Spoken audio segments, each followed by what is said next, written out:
¿Qué tal, chicos? ¿Cómo están? Bueno, continuamos ahora con ya la explicación del periodo de desarrollo clásico de la cultura griega y vamos a hablar un poquito acerca ahora de las guerras que se libraron durante esta cultura. Tenemos en primer lugar las guerras médicas que se llevó a cabo entre los griegos y los persas, ¿no? Se llamaron médicas porque los griegos llamaban a los persas como los medos. Por ese motivo se llamó las guerras médicas. ¿Cuál era el objetivo de estas guerras? Bueno, básicamente el objetivo era el expansionismo de la cultura persa. Entonces, el objetivo de los persas era llegar, pues, dominar el Mediterráneo a través del dominio de las tierras griegas. Y es por ese motivo es que se dan estos enfrentamientos, estas luchas entre estas dos grandes culturas. Bueno, va a ser una guerra prolongada, dura aproximadamente 12 años. Y durante este periodo, pues, vamos a ver nosotros la existencia de tres guerras médicas. La primera guerra médica, donde será en este caso derrotado el emperador persa Darío. La segunda guerra médica, donde será derrotado el emperador Jerjes. Y la tercera guerra médica, donde será derrotado el emperador Antajerjes. Dentro de este periodo encontraremos la famosa batalla que se llevó en lo que se denominaría, por ejemplo, el paso de Termópilas o la batalla de Termópilas, que fue aquel espacio geográfico donde los espartanos pudieron resistir el embate del ejército persa, hasta que, bueno, fueron traicionados por un ex combatiente o un ex miembro de Esparta, Efialtes, quien traiciona a Leónidas, que era el comandante de esta legión, mostrándole a los persas el camino para poder acorralar justamente al ejército de Leónidas. Y es allí como es que vencen los persas en la batalla de Termópilas. Pero ellos no terminan ganando la guerra, sino quien termina ganando serán los griegos. Es aquí donde se entiende de alguna forma que no necesariamente todas las derrotas o todas las batallas perdidas significarán derrotas, porque el objetivo de que existiera este enfrentamiento por parte de los espartanos con los persas en Termópilas era ganar tiempo, ¿no? Ganar tiempo para que el ejército griego pueda armarse, pueda tener una mayor cantidad de soldados a su favor y es de esa forma que pudieran ellos enfrentar a los persas. Finalmente, tenemos el paso de Termópilas, que será uno de los espacios pues, geográficos más importantes de la cultura griega por lo que significó.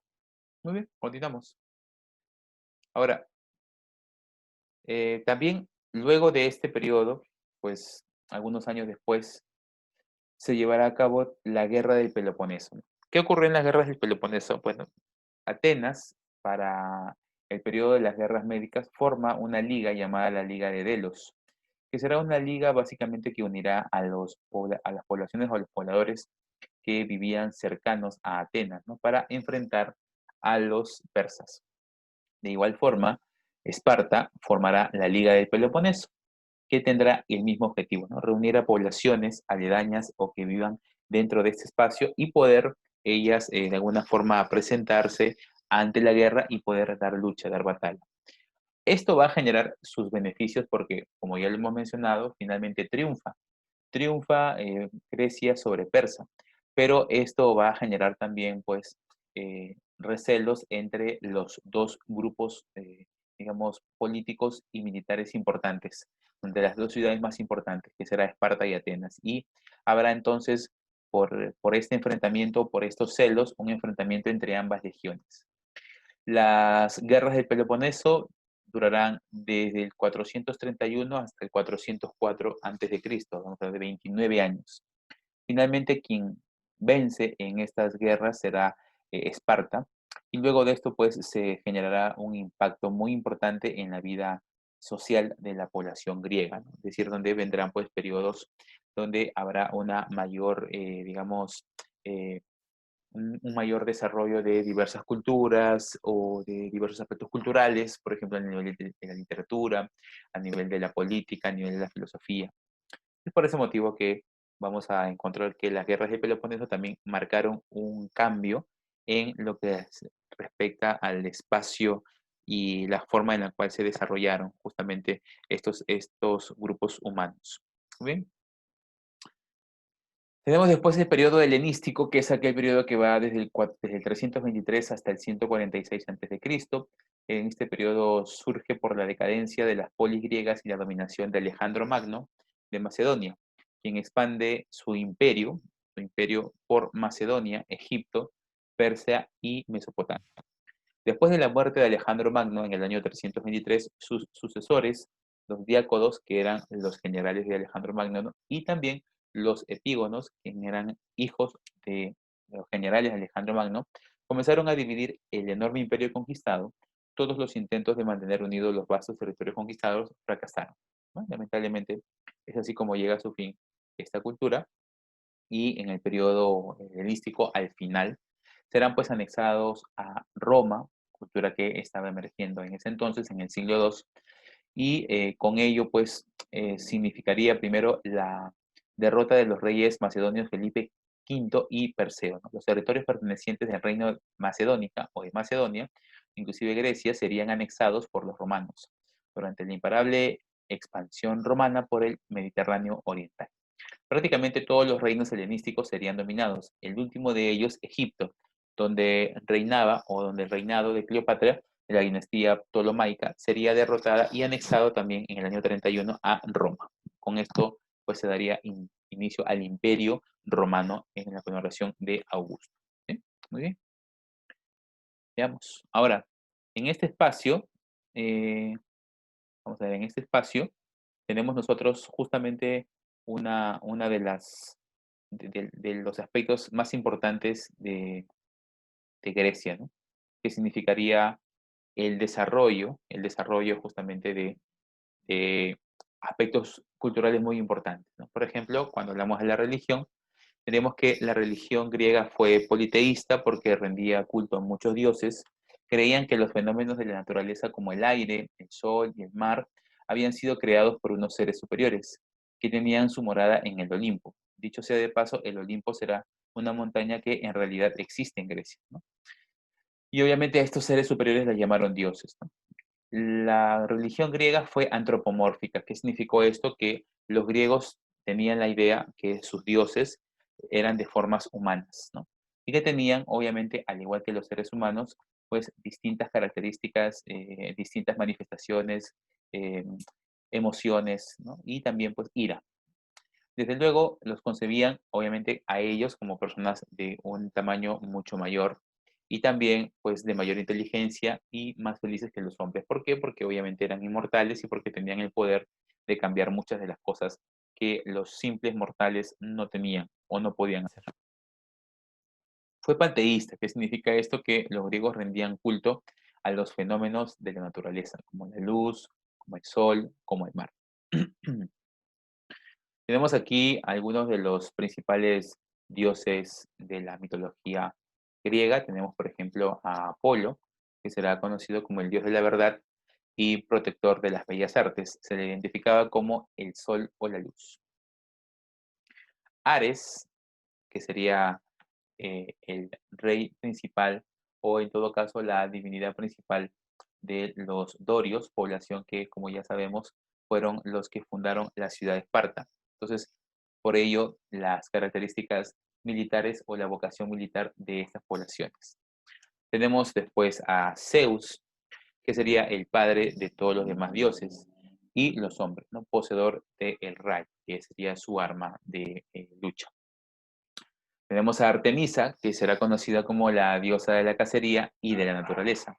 Era la luna, la diosa de la noche, es decir, también hacía o cumplía el papel de representar o de ser la diosa que dominaba la luna. Después tenemos a otros dioses, como por ejemplo Dionisio, también llamado Baco, dios del vino y la embriaguez y del arte dramático. Tenemos a Hermes, el dios mensajero de otros dioses, dios de los viajeros, del comercio y de la elocuencia. Tenemos a Efaístos, dios del fuego y de los metales, patrón de los herreros. Tenemos después a Atenea, diosa del arte militar, la cultura y también ella simboliza la inteligencia y la razón. Por último tenemos a Poseidón, que será el dios del mar y de las tempestades. Demeter, que será la diosa de la agricultura y protectora de los labradores. Hera, diosa protectora del matrimonio y de los nacimientos, era identificada como el cielo. Dicho sea de paso, Hera era la esposa de Zeus. Por último, Afrodita, diosa de la belleza y del amor. En cuanto a los aportes que dio Grecia hacia el mundo, en primer lugar, a nivel político, sería, por ejemplo, la democracia, ¿no? Grecia será conocida como la cuna de la democracia, especialmente la ciudad de Atenas. Fue creada por Sófocles y puesta en práctica por Pericles, que vendría a ser, digamos, el representante de esta forma de gobierno, ¿no? Lo que se buscaba era que la población tuviese una mayor participación en los asuntos públicos. Entonces, si bien es cierto, se dieron espacios para que las personas intercambiaran, por ejemplo, sus ideas y pudieran ellas expresarlas, pues se otorgó ahora la posibilidad, no solamente que las personas expresaran sus ideas, sino que también ellas pudieran de alguna forma manifestarlas de manera ya legal o reconocida a través de la elección, justamente, ¿no?, de sus autoridades. Y es por ese motivo que la democracia en Grecia será uno de los elementos más importantes dentro de este periodo, ¿sí? Tenemos después los Juegos Olímpicos, ¿no?, otro de los aspectos a nivel deportivo muy importante. Primero, ¿por qué se llamaron olímpicos? Dicen, tenían como precepto su religión politeísta y que en honor a sus dioses que vivían en el Olimpo, hacían sus competencias. Por eso se llamaron los Juegos Olímpicos. Se llamaron Juegos Olímpicos porque eran actividades deportivas que se hacían para satisfacer o que se hacían para, de alguna forma, tener o caer en gracia a estos dioses. Y como estos dioses vivían en el Olimpo, por ese motivo le llamaron los Juegos Olímpicos. ¿Qué más? A nivel de los aportes en filosofía, por ejemplo, tenemos a Sócrates, que será el creador del método de la mayéutica. Es el método filosófico de la investigación y la enseñanza, que consiste esencialmente en el diálogo para llegar al conocimiento, ¿no? Sabemos que de Sócrates no se tienen obras escritas porque básicamente se recogen los escritos o se recogen las manifestaciones o expresiones dadas por su principal discípulo, que era Platón.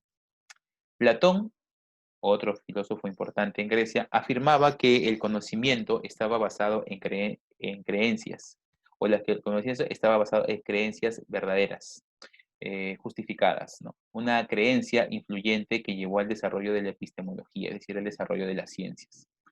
Es importante, por ejemplo, hablar de Platón y su importante aporte en el mundo de las ideas, ¿no? Cuando hablamos nosotros de los aportes de Platón a nivel ideológico, diremos pues que la idea es la concepción de lo que nosotros imaginamos cuando escuchamos una palabra. Por ejemplo, si a ustedes les dicen la palabra manzana, entonces ustedes automáticamente en la mente ya simbolizan lo que significa una manzana. ¿Por qué? Porque ya tienen una idea ustedes lo que significa la manzana.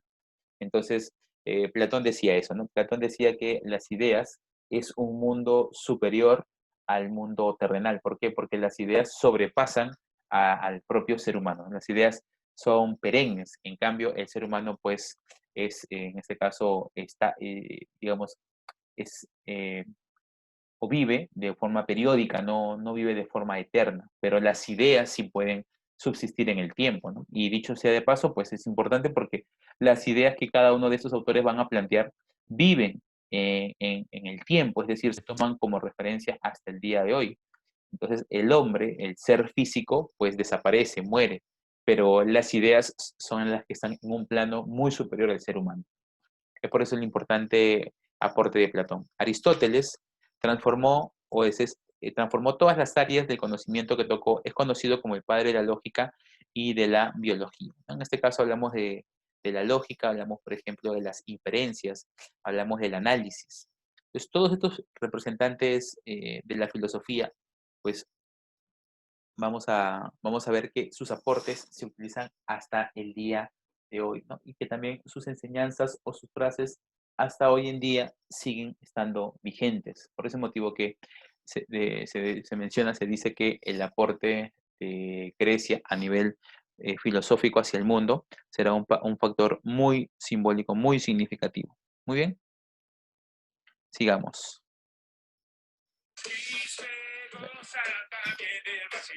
Muy bien. Tenemos ahora matemáticas. Tenemos a representantes importantes como Pitágoras, ¿no? Con, en este caso, sus cálculos matemáticos a nivel de los triángulos, Tales de Mileto y Euclides. A nivel de la física, hablamos del aporte importante de Arquímedes, quien establece la teoría del peso de los sólidos dentro de los líquidos y creó máquinas que tuvieron una aplicación práctica, ¿no? Como el tornillo de Arquímedes. Finalmente tenemos a Hipócrates, que será quien es considerado como el padre de la medicina, autor del famoso juramento hipocrático, que establecía las normas en las que debería regirse los médicos en su labor, ¿no? En su desempeño. A nivel de astronomía, vamos a encontrar otros aportes importantes, como por ejemplo los aportes de la cosmovisión griega, posterior a la explicación de su mitología y de su origen.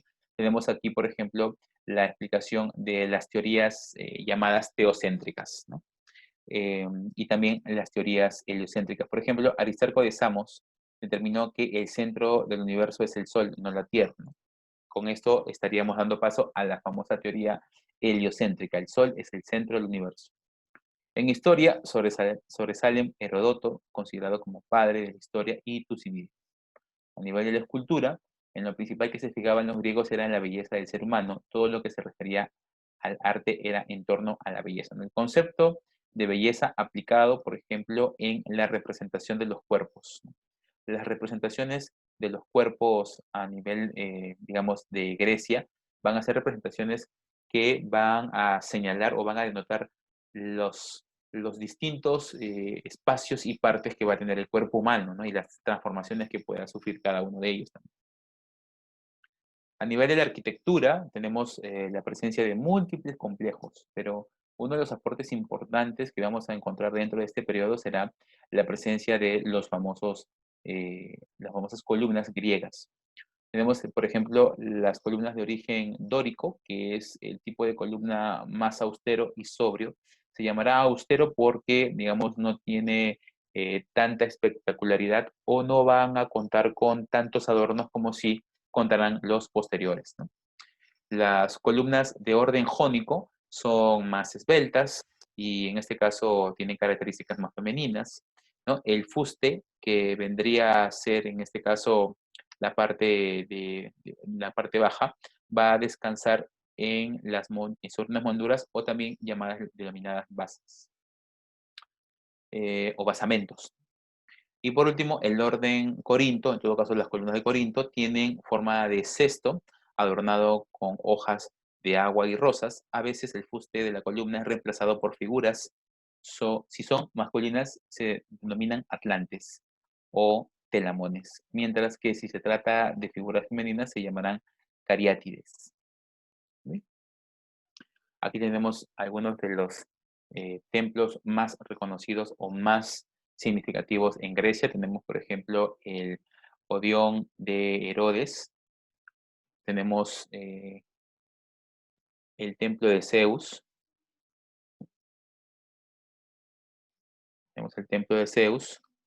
Tenemos el Odeón de Herodes, en todo caso ático, que vendría a ser uno de los espacios importantes por la forma de coliseo. Tenemos aquí la biblioteca de Celso, la imagen anterior, que es la que estamos mostrando. El templo de Hera, que ya habíamos mencionado en su momento, fue la esposa de Zeus. Y bueno, vamos a pasar ahora a las respuestas de las preguntas. Por ejemplo, ¿no? La pregunta número 1 que dice, el Erecteion es un monumento arquitectónico griego cuyas columnas reciben el nombre de, a ver, veamos. Como hablamos del erectión, que estamos viendo en este momento nosotros la imagen, en su parte superior, vamos a ver columnas, por ejemplo, adornadas con formas humanas.